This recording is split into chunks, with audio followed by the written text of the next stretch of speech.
घने जंगल की गहराई में कुछ सैनिक खड़े होकर जंगल की जमीन की खुदाई कर रहे थे। वहाँ एक बूढ़ा सैनिक भी खड़ा था जो उनका सेनापति था।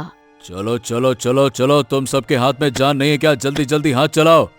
अरे क्या तुम तेज खुदाई नहीं कर सकते? चलो जल्दी से खोदो। ये सुनकर एक सैनिक क्रोधित हो गया। हाँ, हम न जाने कितने समय से खुदाई कर रहे हैं, लेकिन समझ में नहीं आ रहा कि क्यों खुदाई कर रहे हैं। बस महाराज का आदेश है। और वैसे भी ये हमारा काम नहीं है, ये काम मजदूरों का है। सेनापति रहस्यमय अंदाज में मुस्कुराया। महाराज को पक्का विश्वास है कि इस जंगल की जमीन के नीचे एक अनमोल वस्तु दबी हुई है, और अगर वो अनमोल वस्तु मिल जाए तो महाराज संसार के सबसे शक्तिशाली राजा बन सकते हैं। और महाराज को यह भी विश्वास है कि इस जंगल के नीचे बहुत सारा सोना भी छिपा हुआ है। अगर हमें जमीन के अंदर सोने के कुछ अंश मिल गए तो हम बाकी मजदूरों को काम पे लगा सकते हैं। समझ गए? ये सुनकर एक सैनिक फिर बोल पड़ा। मेरी तो ये समझ में नहीं आ रहा कि आखिर महाराज को यह विश्वास क्यों है। हम बरसों से यहाँ खुदाई कर रहे हैं, लेकिन अभी तक हमें सफलता नहीं मिली। अरे बकवास मत करो। महाराज को यह सूचना उनके एक महत्वपूर्ण गुप्तचर ने दी है, और वो कभी झूठ नहीं बोलते। चलो अब बातें कम, काम ज्यादा। जल्दी जल्दी खुदाई करो, चलो। इतना कहकर सैनिक दुगनी गति से खुदाई करने लगा। दूर खड़ा एक व्यक्ति जिसके बाल काफी लंबे थे, ये सब देख रहा था। वो रहस्यमय अंदाज में मुस्कुराया। अब समय ज्यादा दूर नहीं है। इतना कहकर वो व्यक्ति वहाँ से चला गया। बहुत देर पैदल चलने के बाद जंगल के अंदर उसे एक कुटिया नजर आई जो उसी व्यक्ति का घर था। वो व्यक्ति कुटिया के अंदर चला गया। कुटिया के अंदर तंत्र मंत्र के कई सामान बिखरे हुए थे और एक गोल घेरा बना हुआ था। वो व्यक्ति उस गोल घेरे में बैठ गया और मंत्र पढ़ने लगा। अगले ही पल काला धुआं उठने लगा और एक बड़ा ही भयानक दिखने वाला राक्षस वहाँ प्रकट हो गया।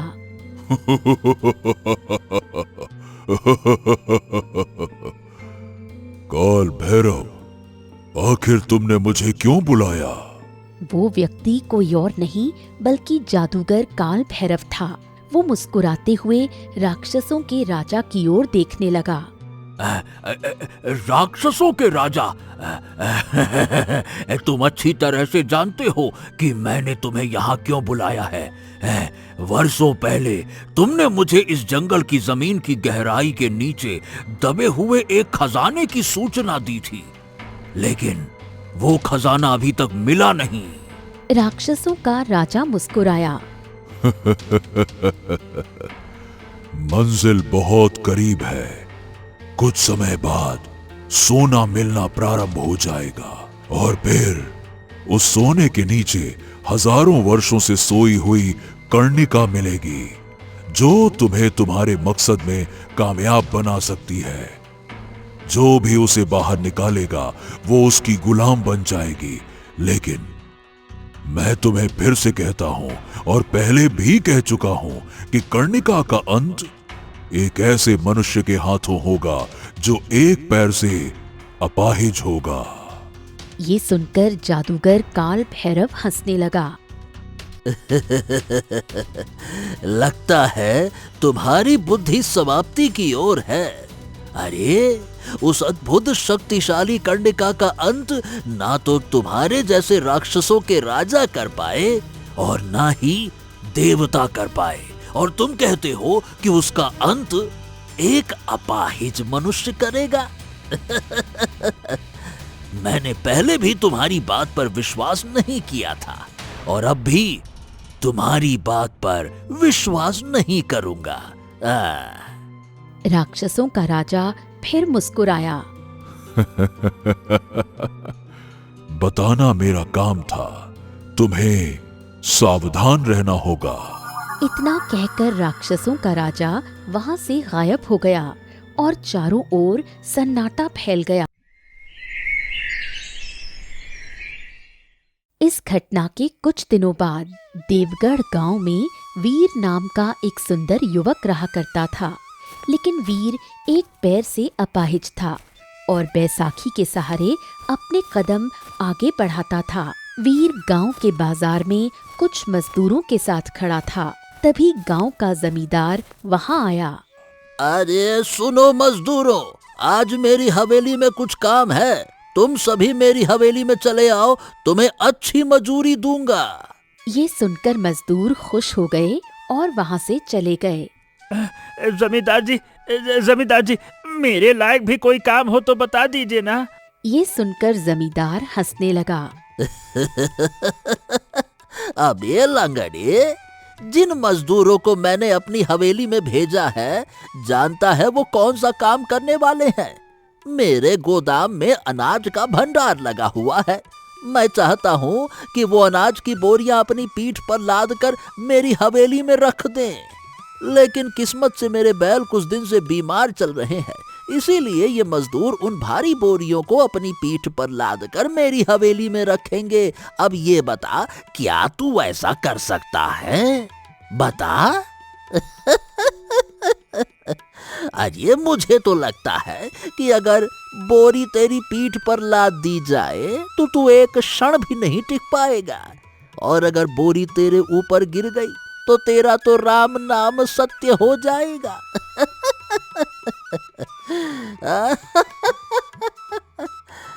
लंगड़े चले हैं घोड़ों की रेस में दौड़ने। इतना कहकर जमींदार जोर जोर से हंसने लगा और वहाँ आसपास खड़े लोग भी वीर का मजाक उड़ाने लगे। वीर की आंखों में आंसू आ गए और वो बैसाखी के सहारे चलता हुआ अपने घर की ओर बढ़ गया। वीर कुछ दूर आगे चला था कि तभी गांव का मुखिया, जो वीर से हमदर्दी रखता था, उसकी आंखों में आंसू देखकर दौड़ता हुआ उसके पास आया। अरे वीर, क्या बात है, तेरी आंखों में आंसू क्यों है? अरे क्या तुझे किसी ने कुछ कहा? वीर ने सारी घटना मुखिया को बता दी। मैंने जमींदार से काम मांगा था, लेकिन उसने काम तो दिया नहीं, उल्टा मेरा मजाक उड़ाने लगा। ये सुनकर मुखिया क्रोधित हो गया। अरे आखिर तुझे उस घटिया आदमी से काम मांगने की जरूरत ही क्या थी, हैं? वैसे उसने कुछ गलत नहीं कहा मुखिया जी, समझ में नहीं आता कि मैं पैदा ही क्यों हुआ हूँ। ना मैं किसी का कुछ भला कर सकता हूँ, ना कोई काम कर सकता हूँ। सच बताओ तो अब तो मुझे भी गांव वालों की बातों में सच्चाई नजर आने लगी। कैसी सच्चाई? सभी गांव वाले मुझे धरती का बोझ कहते हैं। ये सुनकर मुखिया गंभीर हो गया। खबरदार वीर, ऐसा कभी सोचना भी मत। अगर भगवान ने तुझे अपाहिज बनाया है तो उसका कोई ना कोई कारण जरूर होगा। देखो वीर, तुम बहुत छोटे थे जब मुझे तुम जंगल में मिले थे। अब मैं तुम्हें जंगल से उठाकर गांव ले आया। उस समय गांव वालों ने मुझसे कहा था कि तुम्हारी परवरिश मुझे नहीं करनी चाहिए, ना करूं।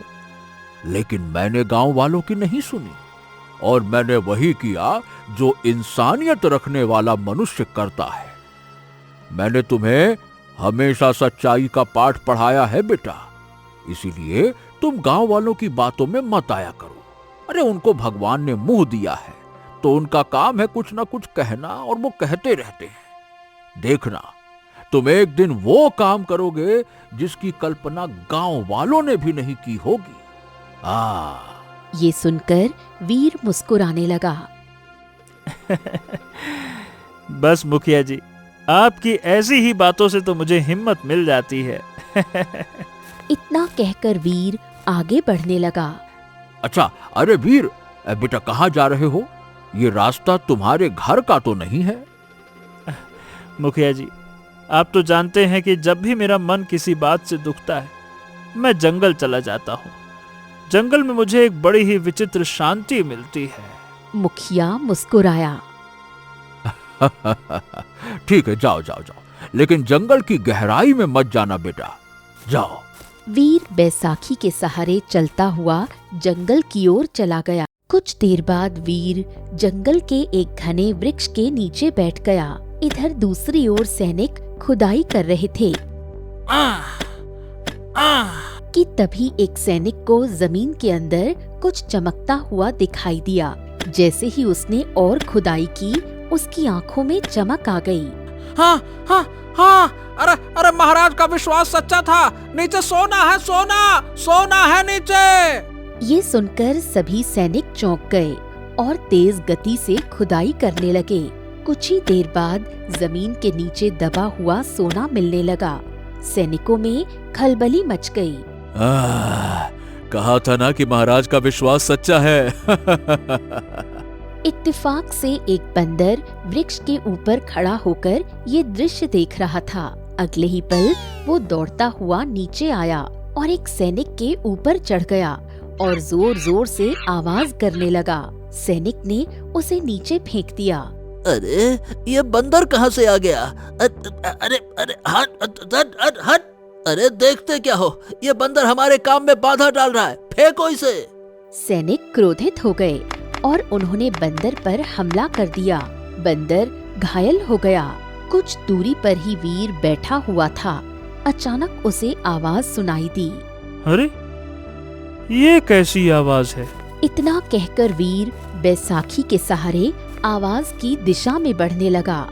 कुछ देर बाद वो उसी स्थान पर पहुंचा और देखा कि बंदर घायल अवस्था में नीचे पड़ा था और सैनिक वहाँ हंस रहे थे।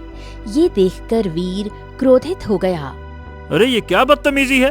अरे तुम्हें एक प्राणी पर हमला करते हुए जरा सी भी शर्म नहीं आती है? ये सुनकर बूढ़ा सेनापति बोला। अरे चला जा यहाँ से, यहाँ जमीन के नीचे खुदाई हो रही है, जा यहाँ से। वीर ने खुदाई को देखा और आसपास के टूटे हुए पेड़ों को देखकर बोला, आखिर ये तुम लोग कर क्या रहे हो? और जंगल को नुकसान पहुंचाने का तुम्हारा कोई अधिकार नहीं है। ये सुनकर सेनापति क्रोधित हो गया। अबे ओ लंगड़े, जाता है यहाँ से कि मार मार के तेरा भरता बना दूं। अगर तू लगड़ा नहीं होता ना तो हम तेरा हाल इसी बंदर जैसा करते, लेकिन हम अपाहिजों पर हाथ नहीं उठाते, समझा? चल जा यहाँ से, भाग। इतना कहकर सेनापति हंसने लगा। वीर घायल बंदर को उठाकर बैसाखी के सहारे उसे एक तालाब के किनारे ले गया और कुछ जड़ी बूटियां उसके घावों पर लगाने लगा। कुछ देर बाद बंदर के घाव ठीक होने लगे और वो उठकर बैठ गया। हाँ, वाह मेरे मित्र, तुम अपाहिज जरूर हो, लेकिन तुम्हारे मन में इंसानियत कूट कूट कर भरी हुई है। बंदर के मुंह से इंसानी आवाज सुनकर वीर चौंक गया। अरे बाप रे, तुम साधारण बंदर नहीं हो, तुम तो मनुष्य की आवाज में कैसे बात कर सकते हो? मेरे मित्र, समझ लो कि मैं एक दुर्लभ प्रजाति का बंदर हूँ। जंगल की गहराई से आया हूँ और हमारी प्रजाति के बंदर मनुष्य की आवाज में भी बात कर सकते हैं। मैं उन सैनिकों को जमीन में खुदाई करने से रोक रहा था, क्योंकि उस जमीन के नीचे ना कुछ रहस्यमयी दबा हुआ है, जिसे बाहर निकालना बिल्कुल ठीक नहीं है। उन्हें किसी भी कीमत पर रोकना होगा। ये सुनकर वीर चौंक गया। क्या बात कर रहे हो? आखिर उसके नीचे क्या दबा हुआ है? समझ लो, उसके नीचे कोई सोया हुआ है। सैनिकों को जमीन के नीचे दबा हुआ सोना मिल गया है, और जमीन के नीचे जो सोया हुआ है ना, उसका नाम अगर लिया तो वो शक्तिशाली हो जाएगा, और जिस मकसद से सैनिक खुदाई कर रहे हैं वो मकसद पूरा हो जाएगा। हाँ, हमें किसी भी तरह से इस सब को रोकना होगा। इतना कहकर बंदर पेड़ों पर छलांग मारता हुआ वहाँ से चला गया। कुछ देर बाद वीर बैसाखी के सहारे अपने घर पर आ गया और सारी रात जंगल में हो रही खुदाई के बारे में सोचता रहा। अगले दिन वीर दोबारा उसी स्थान पर गया, लेकिन वहाँ उसने एक सुंदर लड़की को बैठे देखा। वीर उसे देखकर चौंक गया। कौन हो तुम? मैंने तुम्हें जंगल में पहले तो कभी नहीं देखा। मेरा नाम देविका है। मैं यहीं पास के जंगल में एक झोपड़ी बनाकर रहती हूँ। कल मैंने तुम्हें सैनिकों से भिड़ते हुए देखा था। तुम अपाहिज जरूर हो, लेकिन तुम्हारी बहादुरी की मैं तारीफ करती हूँ। तभी वहाँ वही बंदर उछलता हुआ आ गया। उइया! देविका, इसका नाम है वीर। अगर कल ये नहीं होता ना तो मेरा राम नाम सत्य हो जाता। ये सुनकर वीर चौंक गया। क्या तुम इसे जानते हो? हाँ, केवल देविका ही मेरा ये रहस्य जानती है कि मैं मनुष्यों की तरह बात करता हूँ। ये मेरी दोस्त है। इतना कहकर बंदर देविका की ओर देखने लगा। देविका, तुम वीर से मित्रता कर लो। वीर बहुत अच्छा लड़का है और बहुत बहादुर भी है। देविका मुस्कुराई और वीर के पास आकर बोली, ये बंदर हमेशा मेरी झोपड़ी के आसपास ही रहता है। मैं इसे प्यार से किट्टू कहती हूँ। किट्टू ने अगर तुमसे कहा है दोस्ती करने को, तो मैं तुमसे मित्रता करने के लिए तैयार हूँ। ये सुनकर वीर की आंखों में आंसू आ गए। क्या हुआ? क्या मैंने कुछ गलत कह दिया? नहीं नहीं नहीं, बात यह है कि आज तक मुझे मेरी तरफ मित्रता का हाथ किसी ने नहीं बढ़ाया। गांव में मुझसे कोई दोस्ती नहीं करता। तो क्या हुआ? आज से मैं तुम्हारी दोस्त हूँ और तुम्हारी ये दोस्त उम्र भर तुम्हारा साथ निभाएगी। ये सुनकर वीर मुस्कुराने लगा। इधर दूसरी ओर एक सैनिक राजवन राज्य के राज दरबार में खड़ा था। राजा सूर्यपाल गहरी सोच में डूबा हुआ था। ओह, क्या तुम सच कह रहे हो? हाँ महाराज, कल सैनिकों को जंगल में सोना मिलना प्रारंभ हो गया है। ये सुनकर राजा सूर्यपाल उठकर खड़े हो गए। तो फिर चलो उस जंगल के नजदीक जो गांव है, इससे काम जल्दी हो जाएगा और हमारे सैनिकों पर ज्यादा बोझ भी नहीं पड़ेगा। हाँ, ये आपका निर्णय बिल्कुल सही है महाराज। चलिए।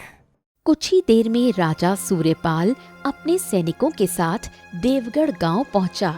गांव वाले राजा सूर्यपाल और सैनिकों को देखकर चौंक गए और वहां इकट्ठा हो गए। क्या बात है महाराज, क्या हुआ? हाँ, तो जंगल में एक विशेष प्रकार की खुदाई चल रही है मुखिया, और वहां हमारे सैनिकों को सोना मिला है।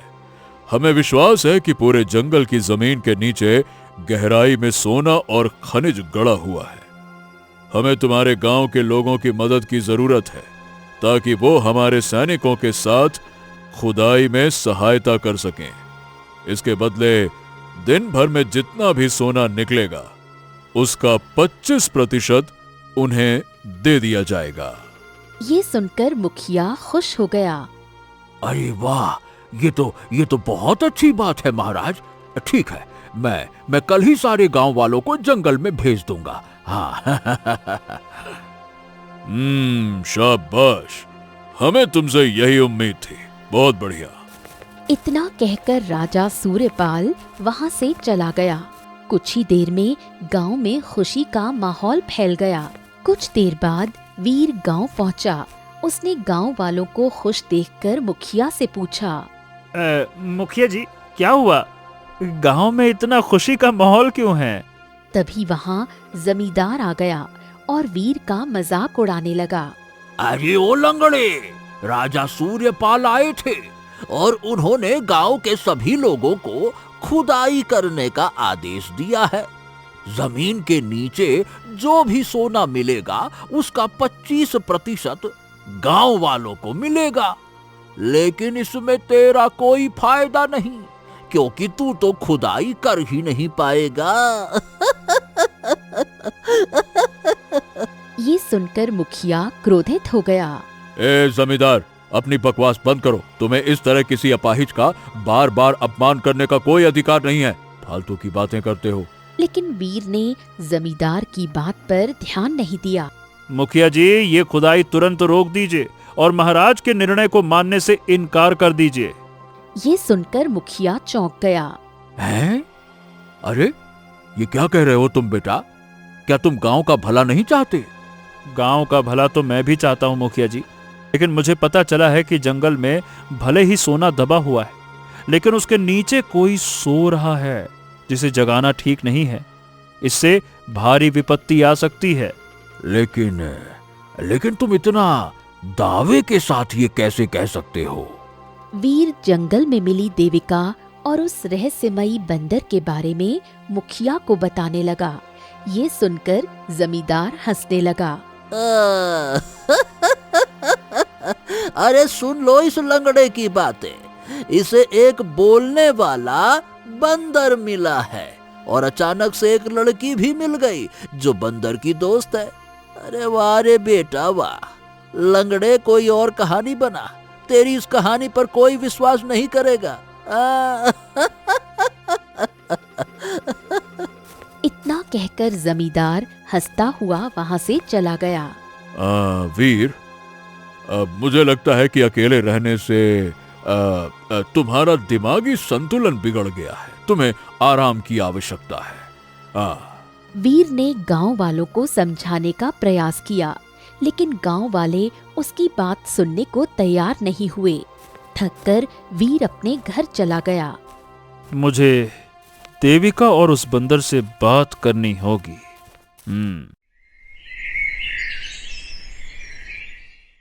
अगले दिन वीर जंगल चला गया, लेकिन उसे ना तो देविका मिली और ना ही वो बंदर मिला।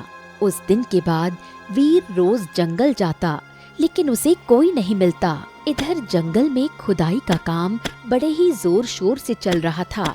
जमीन के नीचे से जितना भी सोना मिलता, राजा सूर्यपाल उसका 25% हिस्सा हरियापुर गांव के लोगों को दे देते थे।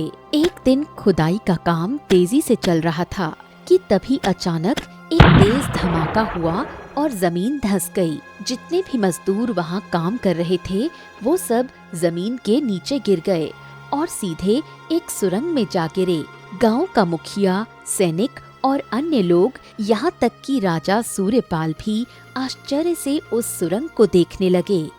आखिर ये क्या है? ये कौन सा स्थान है? महाराज, ये तो कोई खदान लगती है। अगले ही पल फिर एक तेज धमाका हुआ और एक बहुत ही भयानक आवाज खदान में गूंजने लगी। ये सुनकर सभी लोग डर गए। बाप रे बाप, आखिर इसके नीचे क्या है? उधर कुछ दूरी पर बैठा वीर भी उस भयानक आवाज को सुनकर डर गया। हैं? ये कैसी आवाज है? वीर बैसाखी के सहारे चलता हुआ उस स्थान पर पहुंचा जहां एक बहुत बड़ा गड्ढा बन गया था। आखिर ये क्या है? अगले ही पल वीर के कानों में एक आवाज सुनाई दी। आखिरकार वही हुआ जिसका डर था। वीर पीछे पलटा तो देखा कि वहाँ देविका खड़ी थी। तभी वहाँ वृक्ष से छलांग मारता हुआ बंदर भी आ गया। देविका रहस्यमय अंदाज में वीर की ओर देखने लगी। वर्षों पहले इस जंगल में कर्णिका नाम की एक डायन का राज था। एक साधु ने अपनी तंत्र शक्ति से उसे जमीन की गहराइयों में सुला दिया था, लेकिन उसे मार नहीं पाया था। समय बीत गया और जहाँ कर्णिका अपने बुरे काम किया करती थी, उस खदान को हमेशा के लिए बंद कर दिया गया था। लेकिन फिर जादूगर काल भैरव ने अपनी शक्तियाँ बढ़ाने के लिए राजा सूर्यपाल को बहकाना शुरू कर दिया कि इस जंगल के नीचे खजाना दबा हुआ है और एक ऐसी अद्भुत शक्ति भी है जो अगर राजा सूर्यपाल को मिल गई तो वो हमेशा के लिए अमर हो सकता है। उसी दिन से राजा सूर्यपाल ने जंगल में खुदाई का काम प्रारंभ करवा दिया। वर्षों पहले राजा अपने पुत्र को भी यहाँ लाया करता था, जो बदकिस्मती से यहीं कहीं खो गया। वीर देविका की बातें बहुत ध्यान से सुन रहा था। उधर जादूगर काल भैरव ध्यान में लीन था। अचानक उसकी आंख खुल गई। आखिरकार मुझे कामयाबी मिल ही गई। अब बस कर्णिका के ऊपर मुझे कुछ मंत्रों का जाप करना है और उसके बाद वो जाग जाएगी। फिर सारे संसार पर मेरा ही शासन होगा, मेरा। इतना कहकर जादूगर काल भैरव मंत्र पढ़ने लगा ओम ह्रीं क्लीं और अगले ही पल रंग बिरंगी किरणों के साथ वहां से गायब होकर सीधे खदान में प्रकट हुआ। जादूगर काल भैरव को अचानक वहां प्रकट होते देखकर राजा सूर्यपाल और सारे सैनिक चौंक गए। महाराज आइए आइए, मेरे साथ आइए आइए। इतना कहकर जादूगर काल भैरव आगे बढ़ गया। राजा सूर्यपाल ने अपने सैनिकों को उसके पीछे चलने का आदेश दिया। गांव वाले दूर खड़े होकर ये सब देख रहे थे। कुछ ही देर में जादूगर काल भैरव सबको खदान के उस हिस्से में ले गया जहां एक बहुत ही भयानक दिखने वाली मूर्ति जमीन पर पड़ी थी। जादूगर काल भैरव मंत्रों का जाप करने लगा और अगले ही पल वो मूर्ति जीवित होकर खड़ी हो गई। आखिरकार मुझे किसने जगाया? मैंने तुम्हें जगाया है। कर्णिका को जो जगाएगा कर्णिका उसी की गुलाम बनेगी। बोलो जादूगर, तुम्हें क्या चाहिए? मुझे शासन चाहिए।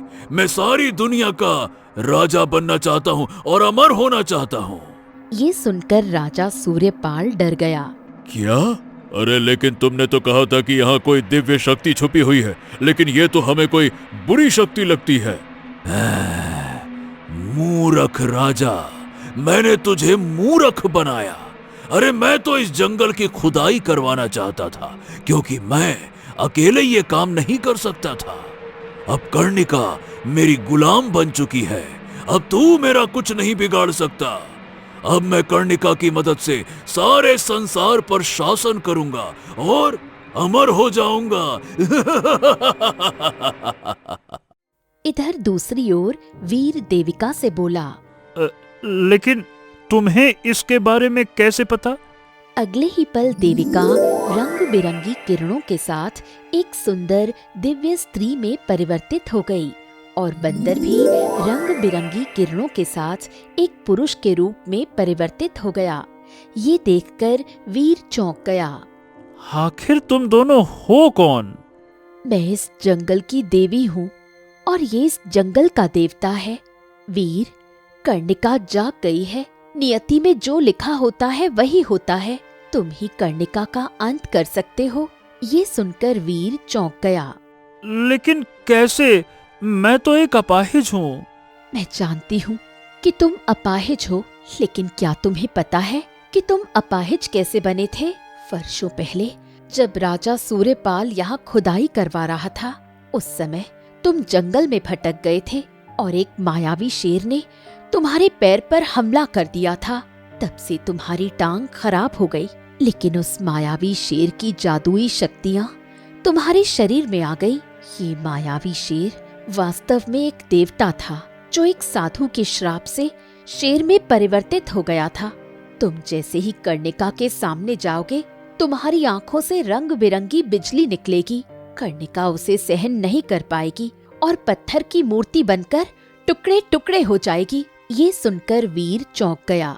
तभी अचानक जंगल की देवी और जंगल के देवता ने वीर का हाथ पकड़ लिया और रंग बिरंगी किरणों के साथ वहां से गायब हो गए। कुछ ही देर में वीर उसी स्थान पर प्रकट हुआ जहां कर्णिका खड़ी थी।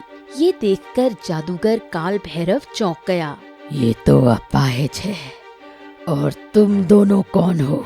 मैं जंगल की देवी हूँ। और मैं जंगल का देवता हूँ। क्या तूने अपने राक्षस राजा की बात ठीक से सुनी नहीं थी? कर्णिका की मृत्यु एक अपाहिज के हाथों लिखी होगी। और देख, अपाहिज तेरे सामने खड़ा है।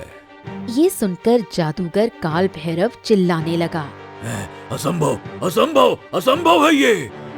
अगले ही पल वीर की आंखों से रंग बिरंगी बिजली निकली और कर्णिका के शरीर पर पड़ी। अगले ही पल कर्णिका पत्थर में परिवर्तित हो गई और एक जोरदार धमाके के साथ पत्थर के टुकड़ों में बिखर गई। ये देखकर जादूगर काल भैरव क्रोधित हो गया। मेरी वर्षों की मेहनत पर पानी फेर दिया तुमने। तभी जंगल की देवी जादूगर काल भैरव की ओर देखने लगी। जादूगर काल भैरव, तूने बुरी नियत से कर्णिका को जगाया था, तुझे इसकी सजा मिलनी ही चाहिए। इतना कहकर जंगल की देवी और जंगल के देवता की आंखों से रंग बिरंगी किरणें निकली और जादूगर काल भैरव पत्थर में परिवर्तित हो गया। जंगल की देवी राजा सूर्यपाल, सैनिकों और गांव वालों की ओर देखने लगी। अब यहाँ से बाहर निकलने का समय आ गया है। इतना कहकर उनकी आंखों से रंग बिरंगी किरणें निकली और अगले ही पल सभी लोग खदान के बाहर पहुँच गए। कुछ ही देर बाद एक जोरदार धमाके के साथ जमीन समतल हो गई, मानो वहाँ कभी खुदाई हुई ही ना हो। राजा सूर्यपाल जंगल की देवी के सामने हाथ जोड़कर खड़ा हो गया। अब मुझे क्षमा कर दीजिए। मुझे जादूगर काल भैरव की बातों में नहीं आना चाहिए था। माफ करना। तभी वीर ने आश्चर्य से अपने पैरों की ओर देखा। ये क्या? अरे अब मैं लंगड़ा कर नहीं चल रहा। मेरे दोनों पैर ठीक हैं। क्योंकि तुमने कर्णिका का अंत किया है, इसलिए समझ लो कि तुम्हें ये इनाम मिला है। इसके बाद जंगल की देवी राजा सूर्यपाल की ओर देखने लगी। वीर ही तुम्हारा खोया हुआ पुत्र है, जो वर्षों पहले जंगल में भटक गया था। ये सुनकर राजा सूर्यपाल की आंखों में आंसू आ गए। वो वीर को गले लगा लेते हैं। मेरे बेटे, मैंने तुम्हें ढूंढने का बहुत प्रयास किया, लेकिन अब तक मैं यही सोचता था कि मेरे जाने के बाद मेरे राज्य का शासन कौन संभालेगा, लेकिन अब तुम हो। जंगल की देवी और जंगल के देवता रंग बिरंगी किरणों के साथ वहाँ से गायब हो गए। गांव वाले अपने अपने घरों की ओर लौट गए और वीर राजा सूर्यपाल के साथ महल चला गया।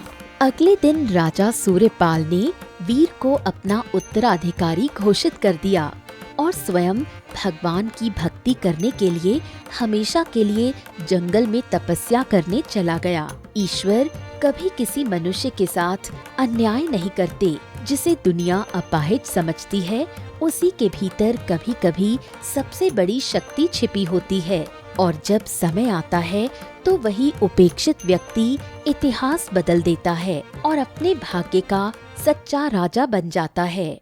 सब्सक्राइब करें हमारे चैनल टून स्पेस इंडिया को और हाँ, बेल आइकन दबाना ना भूलें